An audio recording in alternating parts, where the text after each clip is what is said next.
विकास की धारा दावा करती है बीजेपी और अपने दावे को बैक करती है पंकज शर्मा जी इससे कि देखो एक नहीं पिछले 3 जनरल इलेक्शन में हमने कांग्रेस को हराया ही नहीं, कांग्रेस को हराने से लेकर कांग्रेस के खात्मे तक politically speaking, politically Congress party का बीजेपी कहती है हमने राम नाम सत्य कर दिया। पंकज जी, जिस घर में तस्वीर भले ही इंदिरा गांधी की हो लेकिन वोट बीजेपी को पड़ रहा है। लेकिन आज बात एक पर्टिकुलर इंसिडेंट की नहीं सुधांशु जी या पंकज जी, सतीश जी, क्या बिहार जहां इलेक्शन होने वाला है पंकज जी, युवाओं के पास नौकरी है नहीं है? क्या उनको पता है जब वो बड़ी बड़ी कंपनियों से पढ़ के आएंगे तो क्या बिहार में एक भी कंपनी है जहां वो काम कर सकते हैं? ओके सुधांशु जी, पंकज जी आ रहा हूं इसके बाद। कोई तो बना रहा है ना, पंकज शर्मा मगर इसके नजरों पे चश्मा ही चढ़ा हुआ, उसे क्या दिखाई पड़ेगा? इसलिए मैं सिर्फ एक ही पंक्ति में कहना चाहूंगा, देखिए साहब, नजारा बहुत बदला है, पर नजर पे से वो चश्मा हटाइए। और केजरीवाल जी ने जो किया था, मैं दर्शकों से कहना चाहता हूं, यह दर्शाता है कि राजनीति का नया प्रयोग कितना भयानक रोग ला सकता है, वो दिल्ली और पंजाब को देख के समझ में आता है। पंकज शर्मा, पंकज जी, अनुराग जी कमिंग, पंकज जी को छोटा बोलना चाह रहे हैं। पंकज जी, मैं बोल लूं या सुनिए, मैं ये गलत बात है, आप इधर उधर भाग रहे हैं। अगर किधर भाग रहा हूं मैं? रिलैक्स कीजिए, हम लोग को क्यों बुलाया? Stop underestimating Pankaj ji like this. Pankaj Sharma ji, Anurag ji आ रहा हूं, कहां भाग रहा हूं? रिलैक्स कीजिए। कहा था भदौरिया जी को प्रॉब्लम होगी अभी, क्यों होती है? इतना पेशेंस, सब्र होना चाहिए। एजेंडा चलाने बैठे हैं पंकज जी, आपको एजेंडा चलाना है भाई। अरे आप बुला के सब, उसके बाद लास्ट में बोलोगे जल्दी बोलो। अरे कौन भैया? Please don't waste my time. Pankaj ji बोलिए ना। अनुराग जी आ रहा हूं, रिलैक्स कीजिए ना, थोड़ा तो सब्र कीजिए। आपसे ये सब इसलिए जब सुधांशु जी साथी है भाई, इंडी गठबंधन के साथी हैं, बोलने दीजिए। पंकज जी बोलिए। सबको बैठा, मैं कह रहा हूं कि जब सुधांशु जी अपने उद्गार व्यक्त कर रहे होते हैं तो स्वयं ही इतने मत अवस्था में होते हैं कि आसपास की सच्चाइयां उनकी आंखों से ओझल हो जाती है। अरे सुधांशु जी, सत्ता को अपनी बकौती तो वो लोग समझ रहे हैं, सत्ता मिलने के बाद से इतने आत्ममुक्त हैं कि जनसभाओं में भाड़े के लोगों से अपने नाम का आलाप लगवाने के लिए आजकल बाकायदा ट्रेनिंग वर्कशॉप आयोजित करने लगे हैं। मालूम है आपको? वो शाहीन बाग, किसान आंदोलन, मणिपुर, लद्दाख, इन सबके बीच उनका संबंध दिखाई दे रहा है। ये वो लोग हैं जिन्हें आम आदमी के सार्वजनिक संबंध ग्रहण का इस्तेमाल करने में भी षड्यंत्र देता है। ये बहुत कामयाब विमर्श है। पंकज जी आपका ऑडियो ठीक करा रहा हूं। पंकज जी आपका ऑडियो क्रैक करा रहा है। पंकज जी सर आपका ऑडियो क्रैक कर रहा है। सतीश जी क्या हुआ? सतीश जी आ रहा हूं सतीश जी, समझ रहा हूं। I can see your hand action, सुनाई नहीं दे रहा है, मैं समझ रहा हूं, मुझे भी नहीं सुनाई दे रहा, मैं करा रहा हूं ठीक, करा रहा हूं सर, करा रहा हूं ठीक। पंकज जी सर आपका ऑडियो गड़बड़ हो रहा है, ठीक करा रहा हूं। आप नहीं दे पाते तब आपकी टाई फिस हो जाती है।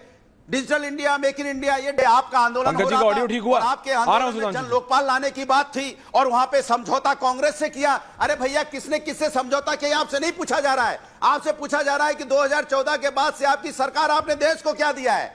आपने डाटा के अलावा देश को क्या दिया? कौन किससे समझौता करता है? युवाओं को कोई लेना देना नहीं है, जनता को कोई लेना देना नहीं है। युवाओं को मतलब है कि आपने उनके लिए रोजगार। पंकज जी इस काउंटर, पंकज जी आ रहा हूं, आपका ऑडियो दोबारा पैच हो रहा है। सुधांशु जी आपका काउंटर, उसके बाद पंकज जी और फिर सतीश जी के पास आ रहा हूं। सुधांशु त्रिवेदी इस काउंटर, पंकज जी का ऑडियो पैच कराइए जल्दी प्लीज।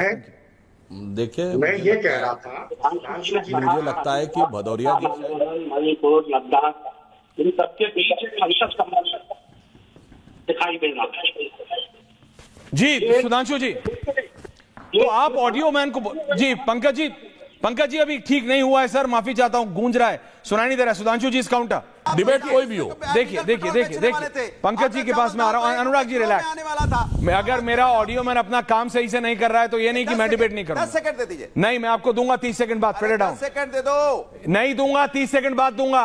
पंकज जी और सतीश जी के बाद दूंगा, समझ गया? अभी आप क्लियरली वेट करो।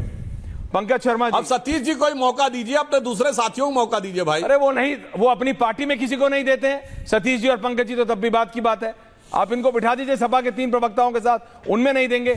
लेकिन सुधांशु जी ये आप बोल देते हैं आसानी से, लेकिन महंगाई का वादा तो कुछ और था ना।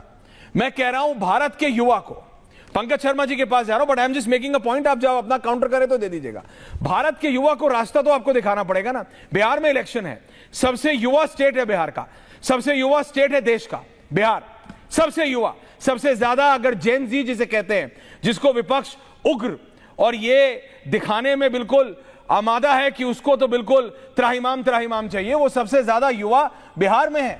उस युवा के पास है क्या? एक तो एमएनसी बताइए, एक तो बताइए कि जहां से वो पढ़ के आ जाए, जहां उसे नौकरी मिल जाए बिहार में, एक तो बताइए वो सुरक्षित घर से बाहर निकलने के लिए है नहीं। और ये सिर्फ बात बिहार की नहीं है, मैं कह रहा हूं युवा को एक दिशा तो दिखाएंगे। पंकज शर्मा जी, योर व्यू पॉइंट। तो 20 साल से बिहार में जो सरकार है उसने बिहार में उद्योग लाने की कोशिश क्यों नहीं की? केंद्र में सरकार बैठी है 11 साल से, इसमें पराक्रमी और यशस्वी प्रधानमंत्री जी है हमारे नरेंद्र भाई मोदी। उन्होंने बिहार की तरफ ध्यान क्यों नहीं दिया? जितना पैकेज दे रहे हैं उतना पैकेज दे रहे हैं, पैसा बांट रहे हैं। करीब 8 करोड़ मतदाता है बिहार में, उनमें से 5.5 करोड़ के आसपास मतदान केंद्रों तक पहुंचते हैं और उनमें से 12% को 65 लाख को तो आपने वोटर लिस्ट से बाहर कर दिया। बावजूद इसके कि नवंबर में जब चुनाव होगा तो पिछले 10-11 साल में वोट चोरी के लिए जो नई नई तकनीकें ईजाद हुई हैं, नई नई तिकड़मों का जो खुला खेल फरोख्ताबादी है, उसका भी सत्तारूढ़ दल जमकर इस्तेमाल करेगा। इस बार फिर भी नीतीश कुमार जी का और भारतीय जनता पार्टी का लौटना मुश्किल है। इसकी कोई बहुत सारी ठोस वजह है। पहली सबसे वजह यह है कि लोग अब अच्छी तरह समझ गए हैं कि नीतीश कुमार सुशासन बाबू कभी थे ही नहीं। दूसरी वजह यह है कि आजकल सार्वजनिक तौर पर उनका ये जो रंगीला रतन वाला व्यवहार है वो इस तरह सबकी जुबान पर है कि एक गंभीर राजनेता की उनकी छवि पर बहुत बड़ा प्रश्न चिन्ह लग गया है। उन्हें दोबारा मुख्यमंत्री बनाने को लेकर बहुत पसोपेश का माहौल है। भारतीय जनता पार्टी, सुधांशु जी जानते हैं कि नीतीश को किनारे करने की फिराक में है।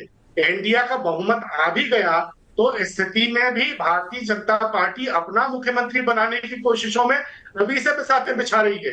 नरेंद्र मोदी और अमित भाई शाह जेडीयू को लड़ने के लिए ज्यादा सीटें देने को तैयार नहीं है और अनिश्चितता है सुशासन की। जीडीपी में 15वें क्रम पर, प्रति व्यक्ति जीडीपी में सबसे नीचे 33वें क्रम पर बिहार। 66,500 रुपए प्रति व्यक्ति जीडीपी है बिहार की। प्रति व्यक्ति आय 183 रुपए रोज है। 16% लोग गरीबी की सीमा रेखा के नीचे रह रहे हैं। तो बेरोजगारी की दर करीबन 5% है। सिर्फ 14% घरों में नल से पानी आता है। 40% घरों में आज भी बिजली की कनेक्शन नहीं है। ह्यूमन डेवलपमेंट इंडेक्स में 34वें क्रम पर, सोशल प्रोग्रेस इंडेक्स में 33वें, एजुकेशनल क्वालिटी इंडेक्स में 20 प्रमुख राज्यों में 19वें नंबर पर, गुड गवर्नेंस इंडेक्स जैसे भारत सरकार का प्रशासनिक सुधार विभाग तय करता है, सुधांशु जानते हैं, उनमें बिहार 18 प्रमुख राज्यों में से 15वें स्थान पर है।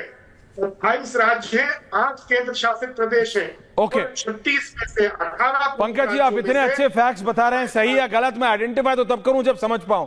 एक मेरा निवेदन है, अगली बार जब टीम बोले तो कैमरा बुला लीजिए sir, it helps to understand. Pankaj ji ने अभी कहा कि बिहार की प्रति व्यक्ति आय 66,000 है। पंकज जी 2005 में कितनी थी बताइए? बताइए, एक लाइन में बताइएगा, लंबा भाषण मत दीजिएगा। नहीं पता होगा, ये होता है सिलेक्टेड डाटा। अब मैं बताता हूं, 2005 में थी 6,000 कुछ सौ रुपए, आज है 67,000 कुछ सौ रुपए। 2000 सर अपना टर्न पे बोले, अब नहीं बोल पाए ना। मुझे पता था कि आपको जो दिया गया वो आप आके पढ़ने लगेंगे। आप विशेषज्ञ के रूप में बोलिए, विशेषज्ञ पूरी जानकारी रखता है, या कह दीजिए मैं प्रवक्ता के रूप में बोलूं, प्रवक्ताओं की मजबूरी समझ में आ सकती है। अब मैं बता रहा हूं बिहार का अच्छा बजट कितना था 2005 में, बताइए कितना था? जी आप ये फिर देखिए, नहीं पता होगा। 23,000 करोड़, आज है 3.25 लाख करोड़। अब सुनिए, अपने टर्न पे, अब मुझे मैंने कहा था भाषण नहीं, या तो फैक्ट पता हो तो बोलिए, नहीं तो फिर अब छोड़ दीजिए। अब सुनिए, बिहार में जब हमारी मैं इसलिए बता रहा हूं कितना गहरा नीचे। अब फिर बीच में बोलने लगे सर आप। अब मुझे पता था एक वाक्य बोलना हो, अब बता रहा हूं। बिहार में बिजली 22% क्षेत्रों में थी केवल, आज 100% बिजली का कवर हो गया है। आज बिहार की जो रेट ऑफ ग्रोथ है वो 11% से लेकर 14% के बीच में रही है।